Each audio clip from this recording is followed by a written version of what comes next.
Imagine Rome in the year 204 AD. The city pulses with the hustle and bustle of thousands of voices, but in the shadows of the Subura district, something is about to happen that will shake the foundations of the empire. A young man of just 16, with imperial blood running through his veins, is betrayed by the person he trusted most, his own twin brother. What begins as a night of celebration turns into the most humiliating and degrading nightmare ever suffered by a Roman heir to the throne. His name is Marcus Aurelius Antoninus, but history would remember him as Caracalla. The emperor who, after surviving an unimaginable betrayal, would return transformed into one of the cruelest and most feared rulers the world has ever known. Backhand index pointing right, stay until the end, because you'll discover how a brother, blinded by ambition, turned the heir of the empire into a slave, and how that experience gave rise to a reign of terror that forever changed the history of Rome. To understand this story, we must travel to the heart of the Roman Empire in the year 204. Rome was experiencing a moment of power and expansion under the rule of Emperor Septimius Severus, a man who had consolidated his authority after decades of civil wars. His dream was to create a strong dynasty, a lineage that would ensure the continuity of power in his family. The plan seemed perfect. Septimius had twin sons, Marcus Aurelius Antoninus, the firstborn, and Publius Septimius Geta. Both were born in Lugdunum, modern-day Lyon in France, and from an early age were educated to govern. But although they shared the same blood, their personalities were radically different. Marcus, the elder, was impulsive, proud, and military at heart. The legions admired him and saw him as a future commander. Geta, on the other hand, was calculating, political, and cold. And although Roman law favored Marcus for being born first, Geta could not accept living forever in his brother's shadow. At that time, imperial succession was not simply a family matter. It was a power struggle involving the Senate, the army, and the elite of Rome. Every gesture, every favoritism of the emperor could tip the balance. And in that tension, the rivalry between the brothers became something far more dangerous, a silent war for the throne. Backhand index pointing right, and it was in that climate of ambition and distrust that Geta made the decision that would forever change the destiny of the empire, to eliminate Marcus without getting his hands dirty with murder. His plan was far more twisted. Marcus Aurelius Antoninus had just turned 16. The imperial palace was preparing for a solemn ceremony. The Senate and the legions would witness his official proclamation as heir. It was the day his destiny seemed sealed, but in the shadows, Geta had already decided that day would never come. Geta did not want a direct assassination. He knew that killing Marcus would immediately raise suspicions in their father, the emperor. Instead, he devised a more perverse plan: destroy him from the roots, strip him of his dignity, and tarnish his name so that he could never claim the throne. To achieve this, he turned to a man feared throughout Rome, Marcus Brutus Corbuus, a slave trader. An expert in erasing identities and turning nobles into anonymous merchandise. The night before the ceremony, Geta invited his brother to a private celebration at a villa outside Rome. Marcus, naive and trusting, accepted the invitation. He could not suspect that this banquet would be his last supper as a free prince. The wine was laced with narcotics brought from Egypt, a silent poison that gradually numbed his senses until he slipped into unconsciousness. When Marcus collapsed, armed men stormed the villa. Within minutes he was chained and secretly transported through underground tunnels that led directly to the darkest and most dangerous district of the capital, Subura. There, far from the marble of the palace, was the most degrading slave market in the empire. For 3 days, he remained unconscious in a cell without light. When he finally awoke, he was no longer the heir to the throne. His hair had been dyed, his skin darkened with oriental dyes, and his body marked with false symbols to pass him off as a barbarian slave captured on the borders. His name was erased. His lineage hidden. In the eyes of Rome, Marcus was no longer a prince, he was just merchandise. Backhand index pointing right, and it was there, in the heart of Subura, that the nightmare began. The heir of Rome was about to be auctioned as a mere sex slave, with no one knowing his true identity. The bustle of the Subura market reached its peak.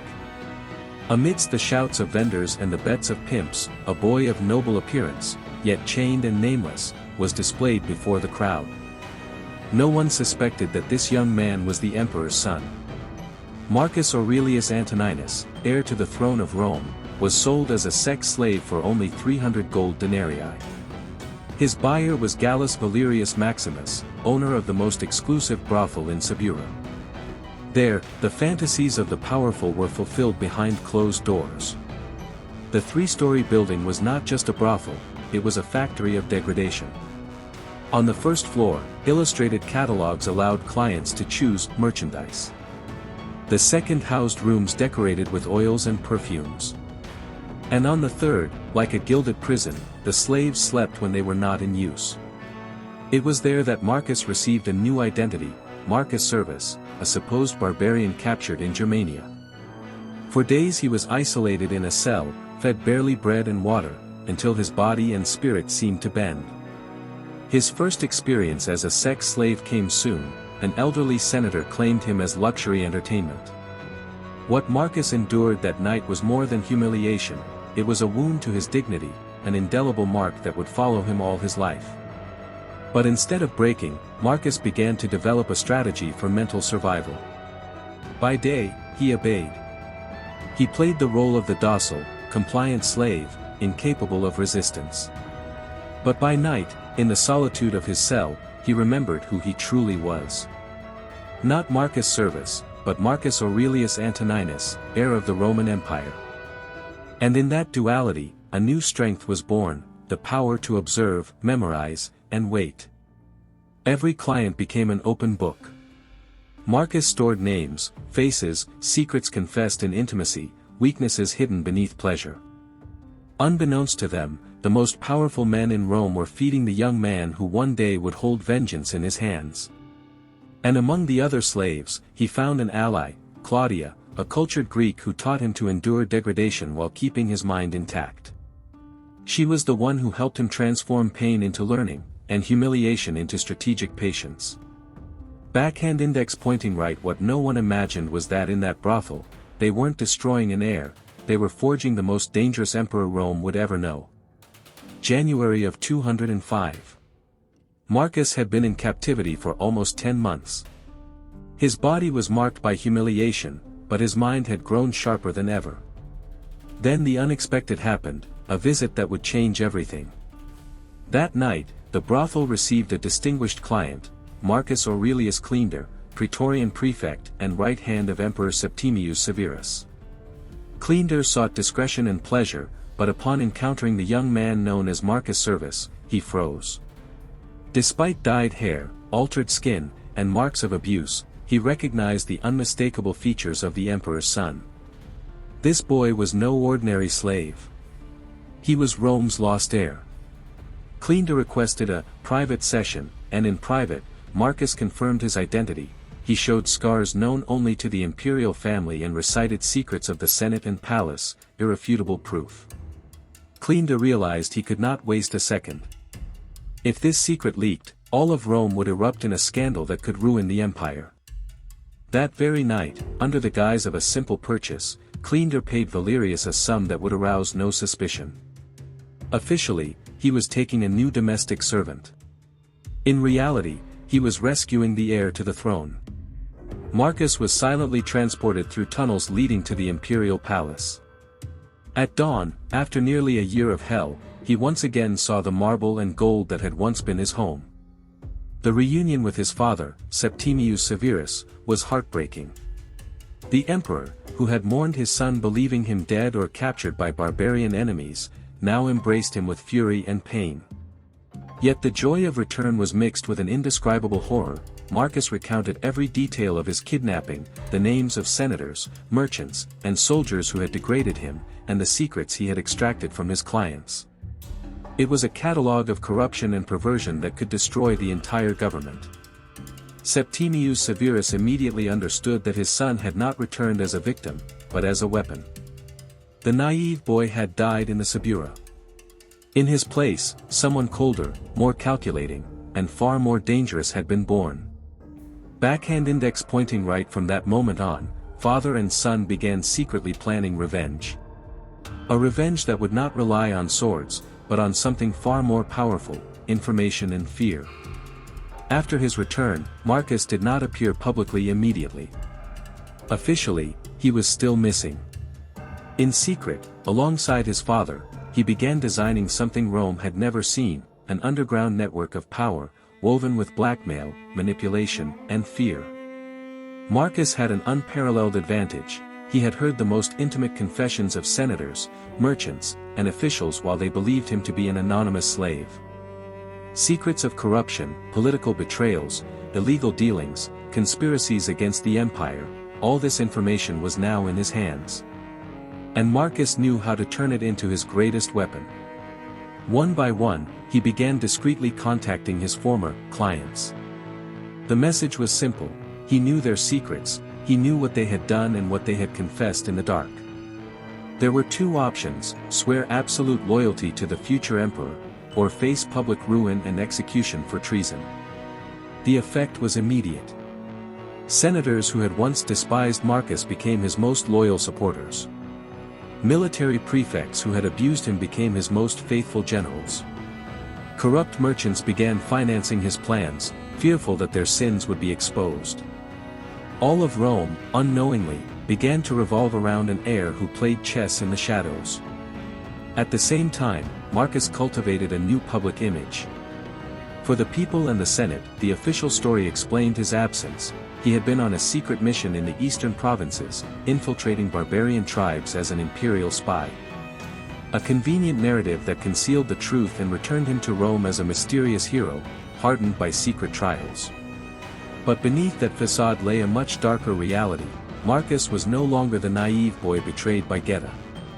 He was a young man transformed into someone calculating, patient, and relentless.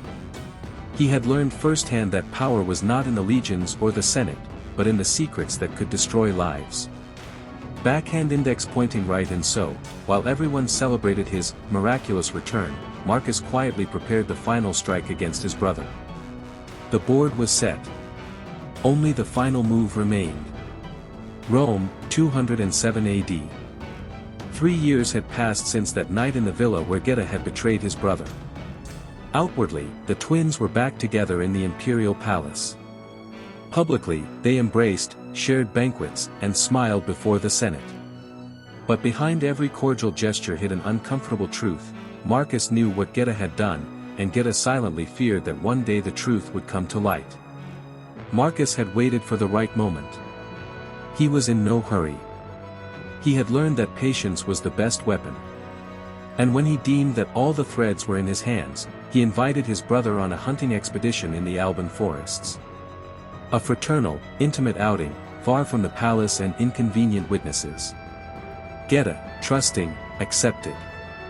Exactly as Marcus had done years before. The first night they shared wine and memories. On the second night, Marcus served him a cup laced with the same narcotics that had been used against him. The circle closed. Geta drank without suspicion. And when he awoke, chained in a dark cave, he realized that history was repeating itself, but with the roles reversed. In front of him stood the three accomplices of the original conspiracy: Corbu's, the slave trader; Valerius, the owner of the brothel; and Fabius, one of the pimps who facilitated the sale. All were prisoners, all humiliated. Marco appeared, illuminated by torches, his face hardened by pain and vengeance. He presented them with documents, confessions, and evidence that confirmed what Geta had done. There was no escape, no possible denial. Marco's sentence was as cruel as it was calculated. Geta would live the same fate as him. He would be sold as a slave, given a false name, forced to serve the same clients who had once abused his brother. Every humiliation would be documented, every tear turned into a living testament of relentless justice. It would not be a swift punishment, it would be slow, methodical degradation, impossible to escape. For months, Geta endured the same hell as Marco. But unlike his brother, he lacked the mental strength to resist. He broke. He lost his identity, his pride, his dignity. What had once been a cunning and ambitious prince became an obedient shadow, incapable of rebellion. Marco had achieved his revenge, but as he watched his brother destroyed, he began to feel an unexpected void. He had won, yes, but victory gave him nothing back of what he had lost. Backhand index pointing right, and yet, the story was far from over. The death of Emperor Septimius Severus would open a new chapter, and with it, the official rise of Caracalla, an emperor who would rule with the same cruelty with which he had executed his vengeance. Emperor Septimius Severus died in the city of Eboracum, present-day York, in Britannia. With his passing, the Roman Empire fell into the hands of his eldest son, Marcus Aurelius Antoninus, already known to all as Caracalla. The moment he had awaited for years had arrived. Finally, the imperial crown rested upon his brow. But his ascent was tinged with shadows. Geta, reduced to a broken man, was brought back to the palace to face his end. There was no trace of the ambitious young man who had once plotted betrayal. He was barely a shadow, incapable of reasoning, incapable of understanding. Marco watched him in silence. There was no trace of the brother who had sold him, nor of the rival who had challenged him. Only an empty body remained. And in that moment, Caracalla realized a bitter truth: his revenge had been too perfect. He had destroyed his enemy, yes, but he had also destroyed the only mirror of his own existence. Geta was executed in secret. Officially, Rome never knew the truth. They spoke of bandits, battle wounds, and suppressed conspiracies. The truth is that the brilliant young man who might once have been emperor vanished from history, consumed by his brother's relentless justice. Caracalla remained alone on the throne, absolute master of the empire, yet prisoner of a void that all the power in the world could not fill. That day, upon receiving the imperial insignia, Caracalla did not celebrate. He had won the game, crushed his enemy, fulfilled his vengeance, but looking inward, he discovered that nothing remained of the naive boy he had been. In his place, the throne of Rome had crowned a hardened man, distrustful and forever marked by betrayal. Backhand index pointing right, and thus began one of the most cruel reigns in Roman history, the rule of Emperor Caracalla, a man who learned to govern with fear, blood, and silence. Caracalla was no longer Marcus Aurelius Antoninus, the naive boy who had once dreamed of being emperor. He was a man marked by humiliation, hardened by revenge, and governed by mistrust. His philosophy of power was simple and terrifying: anyone who could become a threat must be eliminated before they even tried. Executions began almost immediately. Senators, military prefects, merchants, no one was safe. A suspicious look, a rumor of betrayal, or a misplaced word was enough to bring down the sentence. Rome, accustomed to intrigue, discovered a new level of fear, that of an emperor who knew everything, remembered every face, every secret, every confession extracted during his months in the Suburra. His network of informants spread like an invisible swarm. There was no corner of the empire where Caracalla did not have eyes and ears. Spies in the Senate, in the legions, in the markets, and even in the noblest households. Paranoia became state policy. The punishments were exemplary. A senator who years earlier had abused Marcus Servius was forced to publicly confess, before his peers, what he had done unknowingly. Military prefects who had once despised him were tortured to the extreme, reflecting what he himself had endured. Powerful merchants not only saw their fortunes destroyed but also their families executed as a warning. All of Rome understood that Caracalla forgave nothing, and that the emperor's justice was as personal as it was relentless. But his cruelty was not limited to his personal enemies. During his 6-year reign, Caracalla applied the same logic of suspicion and preventive elimination against anyone who might challenge him. Approximately 50,000 people were executed during this period, a number far exceeding many of his predecessors. The entire empire lived under a single certainty: the emperor's will was law, and that law was written in blood. Only one person seemed to have any influence over him: his mother, Julia Domna. She was the only one who could speak to him without fear, the only one who occasionally managed to calm the fury consuming him. But even she knew that her son could never return. The sweetness of Marcus had died in the Suburra. What remained was Caracalla, an emperor shaped by betrayal and upheld by terror. Backhand index pointing right, and like every ruler who governs through fear, his end would not be long in coming. Caracalla was on a military campaign in Mesopotamia. The emperor who had executed thousands on suspicion, who had built a reign based on fear, seemed untouchable.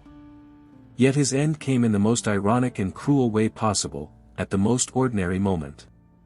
As he marched with his troops, Caracalla stopped to urinate at the side of the road. Without his immediate guard, he was vulnerable for a brief moment. That second was enough for a Praetorian soldier, Julius Martialis, to approach from behind and stab him. Martialis had a personal motive: his own brother had been executed by the emperor's orders. The man who had turned mistrust into his shield died exactly as he had feared his whole life, alone, betrayed, and a victim of the violence he himself had cultivated. No legion came to his aid. No ally risked protecting him. All of Rome had learned to hate him as much as it feared him.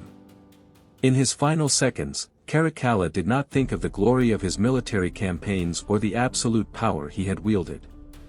According to chroniclers, his thoughts returned to the 16-year-old boy he once was, naive, trusting, and capable of loving his twin brother before the betrayal. He understood, perhaps for the first time, that his vengeance had turned him into something worse than his enemy. That he had gained everything, and lost his humanity in the process. His body was cremated without special honors. The empire went on, as it always did, as if the man had never existed. Yet the mark of his brutality remained in Rome, like an indelible scar in the history of the West. Backhand index pointing right, and so ended the life of Caracalla, an emperor who had everything, yet could never escape the invisible chains of his past. The story of Marcus Aurelius Antoninus, known as Caracalla, is one of the darkest and most brutal in Rome. A young heir, betrayed by his own blood, turned into a slave, and transformed into an emperor who ruled with fear and cruelty. But beyond the facts, this story leaves us with a troubling question: how far can vengeance take us? Caracalla achieved everything he dreamed of. He regained his place on the throne, destroyed his brother, and punished those who humiliated him. And yet, he was never free again. His soul remained trapped in the same pain he had sought to erase. The perfect justice he pursued ultimately became his sentence. Perhaps that is the real lesson: vengeance promises relief, but in reality, it is a chain that binds us more tightly to the past. In his attempt to destroy his enemy, Caracalla ended up destroying himself. Backhand index pointing right. What about you? Do you think Marcus had the right to take revenge in that way? Or did his justice become as cruel as his brother's crime? Leave your opinion in the comments, I want to read it. If this story impacted you as much as it did me telling it, share this video so more people can discover how far betrayal can go and the price of vengeance. And, of course, subscribe, because we have many more true stories from ancient Rome that will make you question everything you think you know about power, family, and survival. In a world where even the bonds of blood can be broken by ambition, let us remember that sometimes the most dangerous sword is not the enemy's, but the one we forge within ourselves.